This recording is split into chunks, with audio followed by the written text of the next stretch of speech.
बिहार विधानसभा चुनाव के लिए आज का दिन बेहद महत्वपूर्ण है। एनडीए की जीत सुनिश्चित हो गई है और ये सिर्फ जीत नहीं बल्कि सुनामी है। एक ऐसी सुनामी जिसके आगे महागठबंधन खड़ी भी नहीं हो पा रही है। और एनडीए के लिए जो लकी चार्म है वो चिराग पासवान है। एनडीए के लकी चार्म के रूप में आप उभर कर आए हैं, कैसा लग रहा है ये जीत? सबसे पहले तो मैं बिहार की जनता को धन्यवाद। इतना खूबसूरत डिसीजन, सही समय पे लिया गया, सही फैसला। मेरे प्रधानमंत्री जी का धन्यवाद कि उन्होंने जिस तरीके से बिहार को अपनी प्राथमिकता में रखा। मुख्यमंत्री नीतीश कुमार जी का धन्यवाद, जिस तरीके से विपरीत परिस्थितियों में भी उन्होंने संयम जताते हुए पूरे गठबंधन का नेतृत्व उन्होंने करने का काम किया। गठबंधन के तमाम साथियों का मैं धन्यवाद। और साथ ही में मैं ये मानता हूँ कि लोक जनशक्ति पार्टी रामविलास के लिए मेरे नेता, मेरे पिता आदरणीय रामविलास पासवान जी जहाँ कहीं भी होंगे आज वो खुश होंगे। एक ऐतिहासिक जीत पार्टी ने भी, गठबंधन ने तो हासिल की ही है, बट 20 साल के बाद पार्टी को मौका मिला कि विधानसभा में इतनी बड़ी जीत के साथ हम लोग गठबंधन का और सरकार का हिस्सा हम लोग बनने जा रहे हैं। ऐसे में मैं मानता हूँ कि मेरे पिता जहाँ कहीं भी होंगे खुश होंगे। पार्टी के हर एक नेता कार्यकर्ता को अपना आशीर्वाद दे रहे होंगे। गठबंधन के और अपने दल के मैं तमाम नेताओं का भी धन्यवाद, कार्यकर्ताओं का भी धन्यवाद, जिन्होंने दिन रात एक कर गठबंधन को जीत दिलाने के लिए, दल को जीत दिलाने के लिए पूरी ईमानदार मेहनत की। एनडीए की इतनी बड़ी जीत हुई है कि महागठबंधन नजर ही नहीं आ रहा। ये इतना बड़ा फासला उम्मीद से परे है, क्या लग रहा है? उम्मीद से परे मुझे लगता है कि जो लोग कैलकुलेट कर पा रहे थे वो मान रहे थे। मैंने हमेशा इस बात को कहा था कि जब मेरे ऊपर ये आरोप लगाए जाते हैं कि 2020 में मैंने अकेले चुनाव लड़कर मैंने जनता दल यूनाइटेड को मैंने नुकसान पहुंचाने का काम किया, तो उसका लाभ किस दल को मिला? उसका लाभ राजद को मिला। ये बात राजद कभी समझ ही नहीं पाई। राजद को हमेशा इस अहंकार में रही कि जनता का उनको साथ मिला, जनता ने उनको सबसे बड़ी पार्टी चुना, जनता ने उनके इतने विधायक जिताए। नहीं, उस वक्त डिवाइडेड एनडीए था जिसका लाभ आपको मिला, बट उस लाभ ने उनको इतना अहंकारी बना दिया, उनको इतना घमंडी बना दिया कि उस अहंकार में उन्होंने जनादेश तक का अपमान करने में कसर नहीं छोड़ी। अभी तो जनादेश आया नहीं कि ये कहने लग गए कि भैया 18 तारीख को हम शपथ लेंगे और ये करेंगे। तो ये कहीं ना कहीं दर्शाता है कि एक तरफ एक अहंकारी गठबंधन जो अपने घटक दलों को सम्मान नहीं दे रहा था, दूसरी तरफ एक विकास की सोच वाला गठबंधन जो सबका समावेश करके आगे बढ़ने का प्रयास कर रहा था। जनता के लिए चुनना ज्यादा मुश्किल नहीं था। जनता ने पूरी तरीके से डबल इंजन की सरकार पे अपना विश्वास। राष्ट्रीय पार्टियों की अगर हम बात करें तो राहुल गांधी लगातार दौरा करते रहे, प्रचार करते रहे, सोचा भी शायद नहीं होगा कि इतनी कम सीट आएंगी।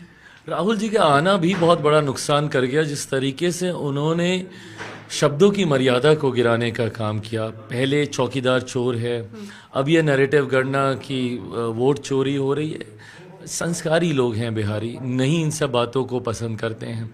ऐसे में उनका ये तक कहना कि प्रधानमंत्री तो वोट के लिए किसी भी मंच पे नाचने लग जाएंगे, उनकी मां को लेकर उन्हें गाली देना, जिस तरीके से राहुल जी ने शब्दों की मर्यादा को तार तार करते हुए और जिस तरीके से गठबंधन के भीतर एक वर्चस्व की लड़ाई, मुझे पहले उप मुख्यमंत्री घोषित करो तो मैं गठबंधन में, मुझे इतनी सीटें दो तो मैं गठबंधन में, मुझे लगता है इन तमाम चीज़ों ने कोलैप्स करने का काम किया है महागठबंधन का।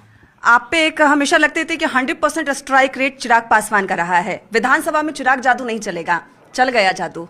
चल गया जादू, आप भी इस बात की गवाह हैं। 4, 5, 6, 7 अगर बहुत होगा तो वही 7 सीटें। डबल डिजिट का तो कोई बोल ही नहीं रहा। डबल डिजिट कोई मान ही नहीं रहा था कि मैं, मेरी पार्टी पार कर पाएंगे। बट मेरा विश्वास, मैंने हमेशा कहा है कि मैं सर्वेश से ज़्यादा अपनी मेहनत पे मैं विश्वास रखता हूँ। और मुझे ये विश्वास था कि हमारी मेहनत ना सिर्फ मेरी पार्टी का प्रदर्शन अच्छा रहेगा बल्कि गठबंधन का भी प्रदर्शन बेहतरीन रहेगा।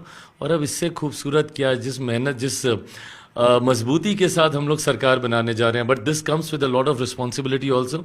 अब जिम्मेदारी हम लोग के कंधे पर है कि जनता से जो वादे किए और उनको जो विश्वास दिलाया, अगले 5 सालों पे उस पर खरा उतरना है। चिराग तले लोग कहते कि अंधेरा रहता है, लेकिन जहां चिराग है वहां सिर्फ रोशनी ही रोशनी नजर आ रही है। सरकार बन गई है एनडीए की। चिराग पासवान के कितने मंत्री इस बार रहने वाले हैं? क्योंकि ऐसा एक ऐसी पार्टी जिसके विधानसभा में एक भी सीट नहीं थी, अब वो सिर्फ 29 सीट उन्हें मिली नहीं बल्कि प्रचंड जीत के साथ बिहार में सरकार बना रहे हैं। देखिए, मुझे लगता है अब ये गठबंधन की मर्यादाओं वाले सवाल हैं। एक बार गठबंधन के भीतर हम लोग बैठेंगे, कौन कितने मंत्री, किसकी क्या भूमिका सरकार में रहेगी, इन तमाम विषयों को, कब हमारी सरकार शपथ लेगी, इन तमाम विषयों को मुझे लगता है 1 से 2 दिन में सहमति कर ली डिप्टी सीएम का कुछ है?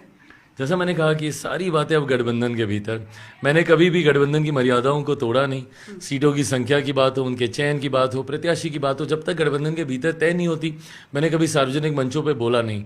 पर मुझे लगता है कि मैटर ऑफ टाइम है, इसको जल्दी गठबंधन के भीतर सुलझा लिया जाएगा एंड हमेशा की तरह आपको जरूर पहले जानकारी दी जाएगी। एक महत्वपूर्ण सवाल, आखिरी महत्वपूर्ण सवाल, जहां भी आपकी सभा में आपके साथ गई, चिराग पासवान को लोग सीएम कैंडिडेट के तौर पर खासकर आपके कार्यकर्ता देख रहे थे। 25 में आपने कह दिया मुख्यमंत्री नीतीश कुमार ही बनेंगे, इस पर अभी कायम है आप? बिल्कुल 100% मैं मानता हूं कि मुख्यमंत्री जी एक बार फिर से मुख्यमंत्री पद की शपथ लेंगे और साथ ही में अब एक अगले पड़ाव की ओर हम लोग अग्रसर होंगे। बिहार को विकसित राज्य बनाना, बिहार को फर्स्ट और बिहारियों को फर्स्ट बनाना। अपना सवाल पूरा कर लूं, इस बार मुख्यमंत्री नीतीश कुमार रहेंगे।